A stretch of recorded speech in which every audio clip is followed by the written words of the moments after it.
Hi friends, अगर आप हमारे वीडियो को सबसे पहले देखना चाहते हैं तो अभी हमारे चैनल को सब्सक्राइब करें और बेल आइकन दबाएं। सफाई कर्मियों का पैर धोने वाले मोदी की शर्मनाक सच्चाई। वादा करके भी सीवर कर्मियों को दिया धोखा। बीजेपी ने 2014 के लोकसभा चुनाव में विनिंग मैनिफेस्टो जारी किया था। चुनाव जीत गए, नरेंद्र मोदी प्रधानमंत्री बने, कार्यकाल भी लगभग खत्म हो चुका है। कुछ दिन बाद से पहले सत्र का चुनाव का दौर शुरू हो जाएगा, लेकिन बीजेपी अपने मैनिफेस्टो के कई वादों को भूल गया। कुछ वादे जुमला हो गए, कुछ फर्जी एजेंडों के बीच दबकर खत्म हो गए। ऐसा एक वादा था मैनुअल स्कैवेंजर्स यानी हाथ से मैला साफ करने वालों के अधिकार सुरक्षित करने का। बीजेपी ने अपने घोषणा पत्र के 16वें पन्ने पर मैनुअल स्कैवेंजर्स के अधिकारों को सुरक्षित करने की बात लिखी थी, लेकिन इन 5 साल में मैनुअल स्कैवेंजरिंग के खिलाफ कोई कदम नहीं उठाया गया है। आज भी एक वर्ग गटर में जान देने को मजबूर है। देश के खजाने को 8.51 लाख करोड़ का घाटा। 2018-19 में 2 लाख से ज्यादा बड़ा राजकोषीय घाटा। शुक्रवार को जारी आधिकारिक आंकड़ों के अनुसार देश में राजकोषीय घाटा बढ़ा है। देश का राजकोषीय घाटा फरवरी 2019 के अंत तक पूरे साल के संशोधित बजट अनुमान के 134.2% पर पहुंच गया है। राजकोषीय घाटा बढ़ने की एक वजह राजस्व संग्रह की वृद्धि कम रहने को बताया जा रहा है। फरवरी तक सरकार का कुल खर्च 21.88 लाख करोड़ और कुल प्राप्तियां 13.37 लाख करोड़ रुपए रही। ओडिशा में संबित पात्रा ने बदला अपना हुलिया। मानो लोकसभा का नहीं, महामंडलेश्वर का चुनाव लड़ रहे हैं। चौकीदार संबित पात्रा ने जिस दिन से 2019 लोकसभा चुनाव के लिए अपना नामांकन भरा है, उस दिन से उन्होंने अपना रूप रंग भी बदल लिया है। बीजेपी के संबित पात्रा पुरी से चुनाव लड़ने जा रहे हैं। टीवी पर उन्हें चिल्लाते और डिबेट करते सुनते रहते हैं, पर चुनावी हवा ने उनका रुख बदल दिया है। अब वो शांत हो गए हैं, धार्मिक बन गए हैं। उनका पहनावा किसी कर्मकांडी पंडित से कम नहीं लगता। पुरी से चुनाव लड़ने जा रहे हैं। अपने नामांकन का चर्चा भरने गए थे, तब उनका पहनावा काफी अलग था। उन्होंने लाल रंग का कपड़ा ओढ़ रखा था, जैसे किसी मंदिर के पंडित पहनते हैं। माथे पर लंबा लाल तिलक और गले में फूलों की माला पहनी हुई थी। हाथ में कमल का फूल पार्टी के प्रति उनकी सच्ची निष्ठा का प्रतीक है। उनके समर्थक भी उनके साथ थे। उन्हीं के एक समर्थक ने धनुष बांध रखा था, जिस पर तीर, त्रिशूल और अन्य वो सभी अस्त्र शस्त्र बंधे थे जो हिंदू गाथाओं में एक योद्धा के पास होता है। देश के पीएम को किसानों, नौजवानों की बात करनी चाहिए, लेकिन वो जुमलेबाजी कर रहे हैं। बसपा सांसद का यही कहना है। लोकसभा चुनाव का बिगुल बज चुका है। राजनीति के सबसे बड़े महारथी ताबड़तोड़ रैलियां कर रहे हैं। तथाकथित चौकीदार नरेंद्र मोदी विकास की बात करते हुए भी उनके चुनाव प्रचार से विकास गायब है। नरेंद्र मोदी जो पिछले लोकसभा चुनाव में जिस विकास की बात कहते थकते नहीं थे, वो अच्छे दिन लाने की बात किया करते थे। उन्हीं प्रधानमंत्री मोदी के 2019 के लोकसभा चुनाव प्रचार में उनके वादों की तरह अच्छे दिन भी गायब हो गए हैं। लेकिन हाँ, अब 5 साल तक सरकार चलाने के बाद मोदी अपने आप को चौकीदार जरूर कहने लगे हैं। वो भूल गए हैं कि उन्होंने पिछले चुनाव में नौजवानों को सालाना 2 करोड़ रोजगार, किसानों की फसल का 2 गुना दाम, महंगाई पर रोक, आतंकवादी हमलों पर रोक करने के वादा देश की 130 करोड़ जनता से किया था। लेकिन पीएम मोदी इस चुनाव में अपने इन वादों पर बात नहीं कर रहे हैं। सपूत कपूत और शराब की बात कर रहे हैं, मानो वो शराब के नशे में जनता को झोंक देने चाहते हैं। ड्रग्स ऑफिसर नेहा शौरी को गोली मारकर हत्या। अकाली के बाद कांग्रेस शासन में भी नशा का राज भारी। पंजाब को नशा मुक्त करने जैसी बातें अब खोखली लगने लगी है। ऐसा इसलिए क्योंकि खरर में जोनल लाइसेंसिंग अथॉरिटी के पद पर तैनात एक महिला ड्रग इंस्पेक्टर नेहा शौरी की हत्या इसलिए कर दी क्योंकि उसने करीब 10 साल पहले बलिंदर मोरिंडा में छापा मारते हुए वहां से नशीली दवाएं बरामद की और बाद में उस दुकान का लाइसेंस रद्द कर दिया था।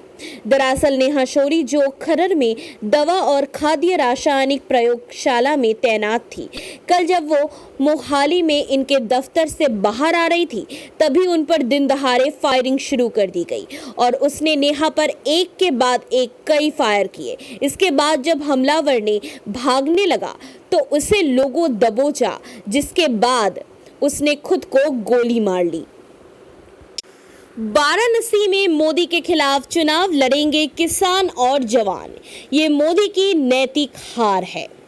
बीएसएफ यानी बॉर्डर सिक्योरिटी फोर्स से बर्खास्त जवान तेज बहादुर यादव एक बार फिर चर्चा में है। शुक्रवार को पत्रकारों से बातचीत में तेज बहादुर यादव ने ऐलान किया है कि वो वाराणसी से प्रधानमंत्री नरेंद्र मोदी के खिलाफ निर्दलीय चुनाव लड़ेंगे। तेज बहादुर का ये फैसला अचानक लिया हुआ नहीं है। वो पिछले कई महीनों से मोदी के खिलाफ वाराणसी से चुनाव लड़ने की तैयारी कर रहे थे। तेज बहादुर के मुताबिक वो वाराणसी के 1000 से अधिक लोग उनके संपर्क में हैं। साथ ही उन्होंने बनारस की वोटर लिस्ट में अपना नाम भी दर्ज करवा लिया है। इसका मतलब तैयारी पहले से चल रही थी।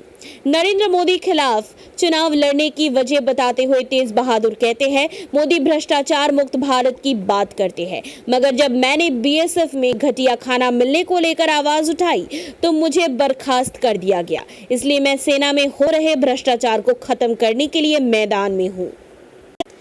महिला विरोधी साक्षी महाराज को चुनौती दे रही है 2 महिलाएं। उन्नाव किसका करेगा चुनाव? औद्योगिक नगर कानपुर से सटी हुई है उन्नाव लोकसभा की सीट। सियासी तौर पर ये इलाका कभी कांग्रेस का गढ़ हुआ करता था, लेकिन वक्त के साथ बीजेपी अपनी जगह बनाती चली गई। 2014 की मोदी लहर में साक्षी महाराज उन्नाव में बीजेपी का पताका लहराने में कामयाब हुए थे। पिछले लोकसभा चुनाव में उन्हें 5,18,834 वोट मिले थे, लेकिन इस बार उन्नाव में एक बार फिर कमल खिलाना इतना आसान नहीं होगा।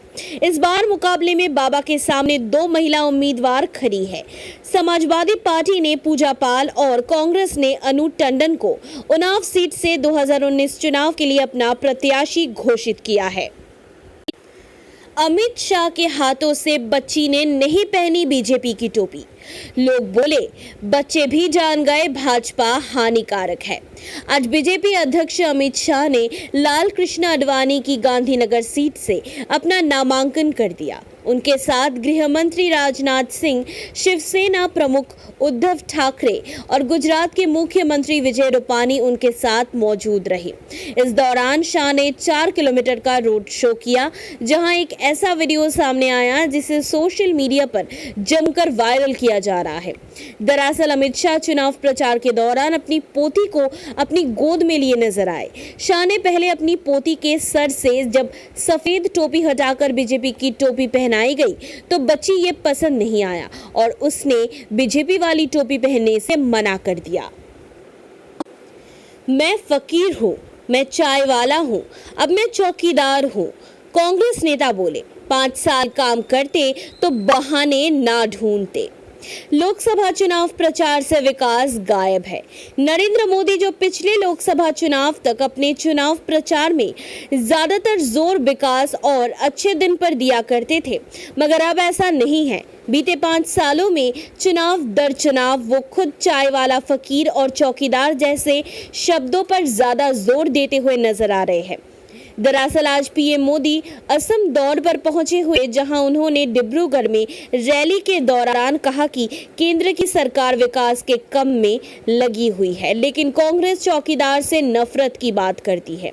उन्होंने कहा कि कांग्रेस को चौकीदार से तो नफरत है ही, साथ चाय वालों से भी नफरत करते हैं। उन्होंने कहा कि चाय वालों का दर्द एक चाय वाला ही समझ सकता है। 8C के फैसले के बाद हार्दिक नहीं लड़ सकेंगे चुनाव, बोले मेरा कसूर बीजेपी के सामने ना झुकना है। हाल ही में कांग्रेस में शामिल हुए गुजरात के पाटीदार नेता हार्दिक पटेल आगामी लोकसभा चुनाव नहीं लड़ पाएंगे। गुजरात हाई कोर्ट ने मेहसाना के विधायक के दफ्तर पर तोड़फोड़ मामले में हार्दिक की सजा पर रोक लगाने से इनकार कर दिया है। ऐसे कयास लगाए जा रहे थे कि हार्दिक पटेल जामनगर लोकसभा सीट से बीजेपी को टक्कर दे सकते हैं, लेकिन कोर्ट के इस फैसले के बाद अब हार्दिक के चुनाव लड़ने की संभावनाएं काफी कम हो गई है। हालांकि हार्दिक के पास अभी सुप्रीम कोर्ट में अपील करने का विकल्प है। कभी मोदी के 5 साल के कामकाज या किसानों नौजवानों पर डिबेट क्यों नहीं करते हैं ये मीडिया संस्थान। लोकसभा चुनाव के तारीखों का ऐलान हो चुका है। बीजेपी अपना कार्यकाल खत्म कर फिर एक बार नरेंद्र मोदी को चेहरा बनाकर चुनाव लड़ रही है। मोदी चुनावी रैलियों में अपने कार्यकाल का हिसाब देने के वजह विपक्षी दलों से हिसाब मांग रहे हैं। धर्म, राष्ट्रवाद, सेना का जमकर इस्तेमाल हो रहा है। रोजगार, महिला सुरक्षा, पर्यावरण आदि जैसे जन कल्याणकारी मुद्दे चुनाव से गायब है। हर साल 2 करोड़ युवाओं को रोजगार देने के वादे पर बात नहीं हो रही है। गंगा सफाई पर बात नहीं हो रही है। आदर्श ग्राम योजना पर बात नहीं हो रही है। 100 स्मार्ट सिटी कहाँ बनी है ये नहीं पूछा जा रहा है। कितना कुछ है पूछने को, लेकिन सत्ता की गोदी में बैठी मीडिया बीजेपी का एजेंडा चलाने में व्यस्त है। बीजेपी की तरह विपक्ष पर हमला करने में व्यस्त है। कोई ऐसा दिन नहीं बीत रहा है जब न्यूज़ चैनल बीजेपी द्वारा उछाले मुद्दे पर बहस ना करते हो। नायडू ने अपने ससुर को धोखा दिया। मोदी अलका बोली, आपके ससुर तो आपको पाकर धन्य हो गए। पिछले महीने पीएम मोदी मिशन दक्षिण के दौरान आंध्र प्रदेश पहुंचे। यहां वो राज्य के मुख्यमंत्री चंद्रबाबू नायडू पर जमकर बरसे थे। इस दौरान उन्होंने कहा, सीएम चंद्रबाबू नायडू ने किसी को नहीं छोड़ा। चंद्रबाबू दल बदलने और गठबंधन करने में सीनियर है और ससुर की पीठ में छुरा भोंपने में सीनियर है। पीएम मोदी ने गुंटूर में जनसभा को संबोधित करते हुए बताया कि मैं तो हैरान हूं कि आखिर मुख्यमंत्री जी को हो क्या गया है। उन्होंने कहा, वो बार बार मुझे याद दिलाते हैं कि वो मुझसे बहुत सीनियर है। इसमें क्या विवाद है? आप सीनियर है, इसलिए आपके सम्मान में मैंने कभी कोई कमी नहीं छोड़ी, बल्कि आप तो चुनाव दर चुनाव हारने में सीनियर है। जिसे गाली दो उसकी गोद में बैठने में आप सीनियर है। आंध्र प्रदेश के सपनों को चूर करने में आप सीनियर है। ससुर वाले बयान पर चुटकी लेते हुए आप विधायक अलका लांबा ने कहा कि आपके ससुर तो फूले नहीं समाये होंगे, आपके जैसा दामाद पाकर धन्य है। पीएम मोदी 2014 में सपने बेचते थे, अब 2019 में आते आते टी शर्ट और बिंदी बेचने लगे हैं। भारत के इतिहास में साल 2014 का लोकसभा चुनाव हमेशा याद किया जाएगा। इसके पीछे की बड़ी सबसे कारण और वजह यही है कि प्रधानमंत्री पद के उम्मीदवार रहे नरेंद्र मोदी के भाषण में सिर्फ सपनों और अच्छे दिन लाने की बात कही जा रही थी, मगर आज 5 साल बाद ऐसा बिल्कुल भी नहीं है। अब पीएम मोदी अच्छे दिन की बात नहीं करते, अब वो सोशल मीडिया के जरिए टी शर्ट बेचने की बात करते हैं। बीते रविवार को पीएम मोदी अपने आधिकारिक ट्विटर हैंडल से ट्वीट करते हुए अपील की कि 31 मार्च को मैं भी चौकीदार कार्यक्रम ऐसे परिधान के साथ और बेहतर दिखेगा। ट्विटर हैंडलर ने एक टी शर्ट की तस्वीर शेयर की थी जिस पर मैं भी चौकीदार लिखा था। मोदी ने आगे लिखा, क्या आपने अपना ऑर्डर दिया? इतना ही नहीं, बाजार में पहले से ही नरेंद्र मोदी की तस्वीर बनी साड़ियों का ट्रेंड पहले आ चुका है। अब बाजार में मोदी बिंदी आ गई है। ममता के बाद कर्नाटक के सीएम को डराना चाहते हैं मोदी। कुमारस्वामी के मंत्रियों के यहां आईटी का छापा। लोकसभा चुनाव हो और केंद्र में बैठी सरकार सरकारी एजेंसियों को अपने विरोधियों के पीछे ना लगाए, ऐसे कैसे हो सकता है?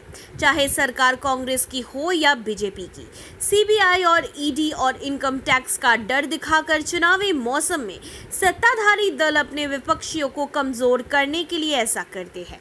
कोलकाता के बाद कर्नाटक में भी सरकारी एजेंसियों के दुरुपयोग पर हंगामा मचा हुआ है।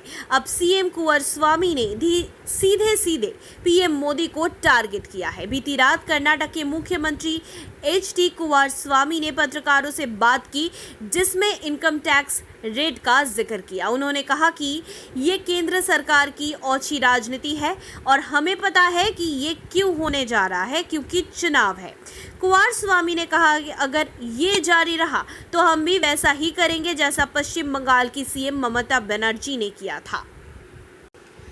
बीजेपी नेता की धमकी, कहा राज्य और केंद्र में हमारी सरकार, किसी ने उंगली दिखाई तो तोड़ देंगे। लोकसभा चुनाव की तारीख जैसे जैसे नजदीक आ रही है, वैसे वैसे सत्तारूढ़ बीजेपी के नेताओं के बोल बिगड़ते जा रहे हैं। अब हटावा से बीजेपी प्रत्याशी रामशंकर कठेरिया ने बेहद आपत्तिजनक बयान दिया है। उन्होंने विपक्षियों को सीधे तौर पर धमकी देते हुए कहा कि केंद्र और प्रदेश में आज बीजेपी की सरकार है। अगर किसी ने बीजेपी पर उंगली उठाने की कोशिश की तो उस उंगली को तोड़ दिया जाएगा। अगर कोई आंख दिखाएगा तो आंख का सामना आंख से किया जाएगा। बता दें कि केंद्रीय मंत्री रामशंकर कठेरिया अनुसूचित जाति या फिर जनजाति आयोग के चेयरमैन भी है। उन्हें इस बार आगरा की वजह इटावा सीट से चुनावी मैदान में उतारा गया है। आपकी अदालत में आए अमित शाह तो जज हुआ गायब। प्रशांत भूषण बोले, जज लोया याद है ना? लोकसभा चुनाव आ रही है। चुनाव प्रचार धीरे धीरे आगे बढ़ रहा है। इसी सिलसिले में हर मीडिया चैनल अपने यहाँ सत्ता पक्ष और विपक्ष के नेताओं का इंटरव्यू ले रहे हैं। कभी उनके घर जाकर तो कभी उन्हें अपने यहाँ बुलाकर सवाल जवाब हो रहा है। इसी सिलसिले को आगे बढ़ाते हुए रजत शर्मा के लोकप्रिय शो आपकी अदालत में बीजेपी अध्यक्ष अमित शाह शामिल हुए, मगर जज गायब रहे। दरअसल रजत शर्मा पिछले 25 सालों से आपकी अदालत नाम से एक शो करते हैं। इस शो में वो खेल जगत से लेकर फिल्मी सितारे और राजनेताओं को अपने यहाँ बुलाते रहे हैं। इस शो में पूर्व प्रधानमंत्री अटल बिहारी वाजपेयी से लेकर डॉक्टर मनमोहन सिंह तक इस शो में आकर कटघरे में बैठकर पत्रकार रजत शर्मा के सवालों का जवाब दे चुके हैं। कल शाम बीजेपी अध्यक्ष अमित शाह इस शो में शिरकत करने पहुंचे। इस दौरान शाह ने विपक्षियों से लेकर मोदी सरकार की उपलब्धि बताई, मगर इस शो में सबका ध्यान सिर्फ एक सवाल पर था, आखिर आपकी अदालत से जज क्यों गायब है? दिन में पुलवामा तो शाम में बारामूला में आतंकी हमला, फिर भी पीएम कह रहे देश सुरक्षित हाथों में है। पुलवामा में एक बार फिर एक आतंकी हमला होने की आशंका जताई जा रही है। इससे पहले श्रीनगर हाईवे पर एक कार धमाके से पुलवामा अटैक जैसी घटना होते होते बची। वहीं जम्मू कश्मीर में बिगड़े हालात को काबू कर पाने में मोदी सरकार नाकाम साबित हो रहे हैं। पुलवामा के एसबीआई ब्रांच स्थित सीआरपीएफ के बंकर पर आतंकी ने ग्रेनेड से हमला किया, जिसमें एक सीआरपीएफ जवान भी घायल हो गया। वहीं अब खबर आ रही है कि बारामूला चौक पर आतंकी ने एक नागरिक की गोली मारकर हत्या कर दी है।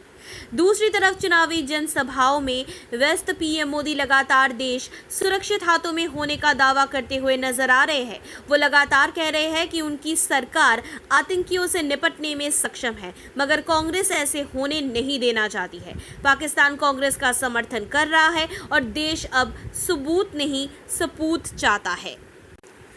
चाय वालों का दर्द सिर्फ चाय वाला समझ सकता है, पीएम का यही कहना है। लोग बोले, चुनाव के वक्त आई है चाय वालों की याद। लोकसभा चुनाव आया और पीएम मोदी अब अलग अलग राज्य में कभी चौकीदार बनेंगे तो कभी चाय वाला, तो कभी गंगा पुत्र बनेंगे, किसी राज्य में यही दावा करेंगे। ऐसा देखा जा सकता है कि पीएम मोदी जिस भी राज्य में जाते हैं वहां के हिसाब से ही भाषण देते हैं। मसलन आज चाय के लिए मशहूर राज्य असम पहुंचे तो वहां खुद को चाय वाला बताते हुए कहा कि मैं चाय वाला हूं, चाय वाले का दर्द समझता हूं। पीएम मोदी असम दौर पर पहुंचे हुए, जहां उन्होंने डिब्रूगढ़ में रैली के दौरान कहा कि कांग्रेस को चौकीदार से तो नफरत है ही, साथ चाय वालों से भी नफरत करते हैं। उन्होंने कहा कि चाय वालों का दर्द एक चाय वाला ही समझ सकता है।